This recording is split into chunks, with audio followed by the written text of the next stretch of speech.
క్రీస్తునందు ప్రియులరా, మీకు శుభములు వందనములు తెలియజేస్తున్నాను. అనుదిన ధ్యానమునకు స్వాగతం. యెహోషువ గ్రంథము 23వ అధ్యాయం ఈ దినం మన ధ్యానాంశంగా ఉంది. ఈ అధ్యాయంలో యెహోషువ ముగింపు మాటలు, ఇజ్రాయేలుతో ఆయన మాట్లాడిన మాటలన్నీ కూడా మనం గమనించగలుగుతాం. అయితే మొదటి వచనం మీరు చూడండి.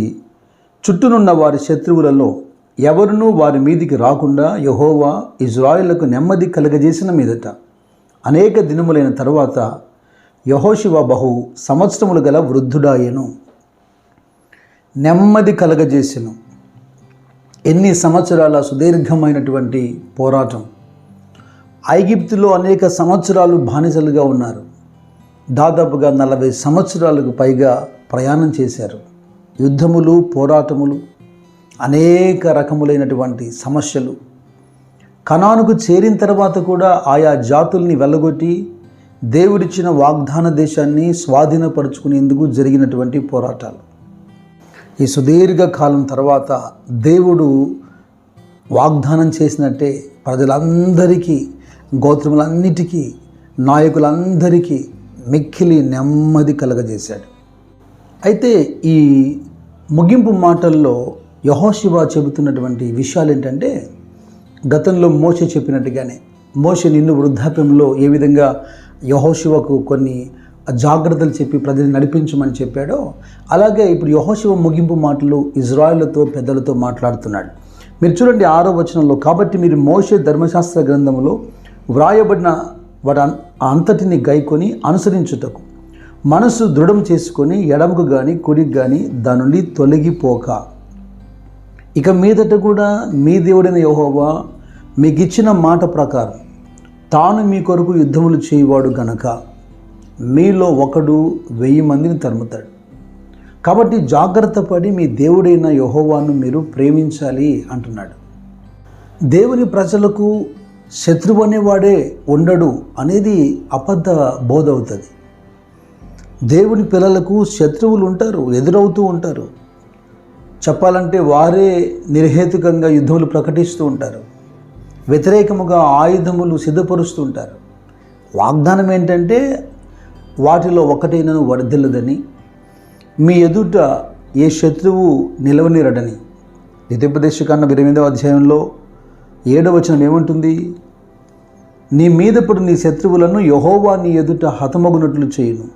వారొక త్రోవ నీ మీదికి బయలుదేరి వచ్చి 7 త్రోవల నీ ఎదుటి పారిపోవుదురు. దేవుడు చూపించేటువంటి ఈ లెక్కలు ప్రపంచంలో ఎవరికి అర్థమవ్వదు. ఆయన అంటాడు, మీలో 5గురు 100 మందిని తరుముదురు, 100 మంది 10,000 మందిని తరుముదురు. నేను గతంలో కూడా ఒక మాట చెప్పాను. ఐగుప్తులో రాజరికాన్ని అనుభవించి స్వతంత్రంగా బ్రతికి యుద్ధ నేర్పరులై మన పితరులు బయటికి రాలేదు. 400 సంవత్సరాల పైగా బానిసలుగా ఉన్నారంటే వారు ఎలా బ్రతికుంటారో మీరు అర్థం చేసుకోండి. ఆ శ్రమ తట్టుకోలేకనే మొరపెట్టి బయటకు వచ్చారు కనుక వారి దగ్గర ఏ బలమైన ఆయుధాలు లేవు, లేదా పెద్ద యుద్ధవీరులేం కాదు. వారి కంటికి కనిపించకుండా వారి పక్షాన వాగ్దానం నెరవేర్చేదానికి దేవుడు చేస్తున్నటువంటి ఆ పోరాటము, యుద్ధమే కారణం. అందుకే యెహోషువ మాట్లాడుతూ అంటాడు ఈ 23వ అధ్యాయం 10వ వచనంలో, మీ దేవుడైన యెహోవా మీకు మాట ఇచ్చిన ప్రకారం ఆయన మీ పక్షాన యుద్ధం చేస్తాడు. మాట ఇచ్చిన ప్రకారం. అపోస్తలుడైన పౌలు కొరింథీయులతో మాట్లాడుతున్నప్పుడు సంఘాన్ని పురిగొల్పుతూ దేవుని వాగ్దానం గురించి మాట్లాడుతూ 1వ అధ్యాయంలో దేవుని వాగ్దానములు ఎన్ని అయినను అవన్నీ కూడా అవును అన్నట్టుగా ఉన్నాయి, ఆమేన్ అన్నట్టుగా ఉన్నాయి. అవి క్రీస్తులో అవును అన్నట్టుగా ఉన్నాయి. మన ద్వారా దేవునికి మహిమ కలుగుటకై నిశ్చయములై ఉన్నాయి అంటున్నాడు. మనము నమ్మదగిన వారమని ఆయన వాగ్దానం చేశాడా? మనం నమ్మదగిన వారమని వాగ్దానం నెరవేర్చబడుతున్నాయా? కనానుకు వెళ్ళిన తర్వాత దేవుని ప్రజలతో దేవుడు చెప్పిన మాట ఏంటి? మీ నీతి, మీ భక్తి ద్వారా ఇది మీరు పొందలేదు. ఒకటి, నేను వాగ్దానం ఇచ్చాను కనుక మీకు ఈ దేశం ఇచ్చాను. రెండవది, వారు భయంకరమైన చెడుతనం అనుసరిస్తున్నారు కనుక వారిని వెళ్ళగొడుతున్నాను. మనకు బాగా అర్థం కావాల్సినటువంటి మాట ఏంటంటే, మనము నమ్మదగని వారమైనను ఆయన నమ్మదగిన వాడుగా ఉన్నాడు. అయితే మన పితరుల నాటి కార్యాలు మనలో జరగాలన్నా మనం జాగ్రత్త పడాల్సింది ఒకటే, జాగ్రత్త పడుతూ నీ దేవుడిని యెహోవాను నువ్వు ప్రేమించాలి అంటున్నాడు. ఒక హెచ్చరికగా మాట్లాడుతున్నాడు యెహోషువ. దేవుని ప్రేమించి అనుసరించడం ద్వారా గతంలో ఏం చేశాడో భవిష్యత్తులో ఏం చేస్తాడో చెబుతున్నాడు. అంత మాత్రం కాకుండా ఒకవేళ నీవు తొలగిపోతే అది కూడా ఒక వార్నింగ్గా మాట్లాడాలి కదా, చెప్పాలి కదా. 15వ వచనం మీరు గమనించండి. అయితే మీ దేవుడైన యెహోవా మీతో చెప్పిన మేలంతయు మీకు కలిగిన ప్రకారము మీ దేవుడైన యెహోవా మీకు ఇచ్చిన ఈ మంచి దేశంలో ఉండకుండా ఆయన మిమ్మల్ని నశింపజేయ వరకు యెహోవా మీ మీదికి కీడంతయు రాజేయును.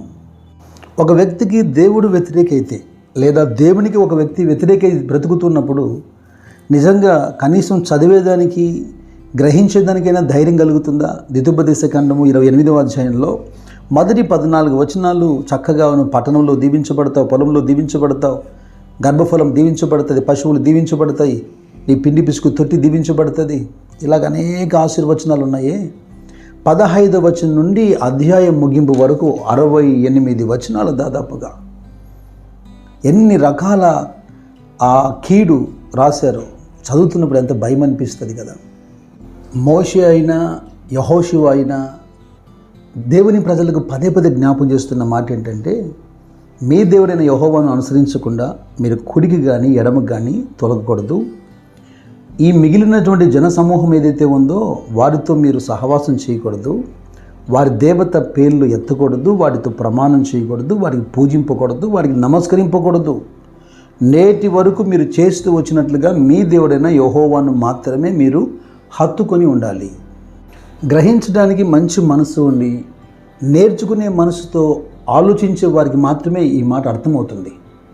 ప్రారంభపు దినాల్లో, ప్రారంభపు రోజుల్లో ఆత్మీయంగా ఎదుగుతున్న కొలది, సేవలు ముందుకు సాగుతున్న కొలది, విశ్వాస జీవితంలో, సేవకుని జీవితంలో ఒడిదుడుకులు వస్తాయి, కష్టాలు వస్తాయి, ఆర్థికపరమైన ఇబ్బందులు వస్తాయి, శోధనలు వస్తూ ఉంటాయి.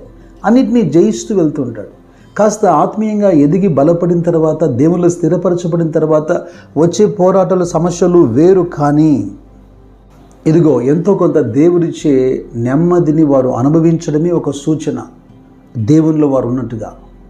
ఇక్కడ మొదటి వచనంలోనే ఇజ్రాయేళ్లకు దేవుడు నెమ్మది ఇచ్చిన తర్వాత అని రాశారే, ఆ మాట వింటున్నప్పుడు నా మట్టుకు నాకు అనిపిస్తుంది, దాదాపుగా మంచి యవ్వన కాలంలో ఆ ప్రభువు నమ్ముకొని సేవ ప్రారంభించిన నేను ఇప్పటికే 22 సంవత్సరాలుగా అలుపెరగగా ప్రయాణాలు చేస్తున్నాను. దాదాపుగా నెలకు ఒక 2000 కిలోమీటర్లు ప్రయాణం చేస్తూ ఇక్కడ అక్కడ సువార్తను ప్రకటిస్తూ ప్రయాసపడుతూ పోరాడుతున్నాను. నాకు అనిపిస్తూ ఉంటుంది, ఇక కొంతకాలానికైనా ఒక చోట నెమ్మదిగా ఉండాలి. అంటే ఇప్పుడు సేవలో నెమ్మది లేదని కాదు, ఎంతో నెమ్మదిగా ఉన్నప్పటికీ ఈ ప్రయాణాలు ఆ ఎలసడుగులు లేకుండా ఒక్కచోట నెమ్మదిగా ఉండి ఇక దివారాత్రులు దేవుని ఆరాధిస్తూ సంతోషంగా శేష జీవితం గడపాలని.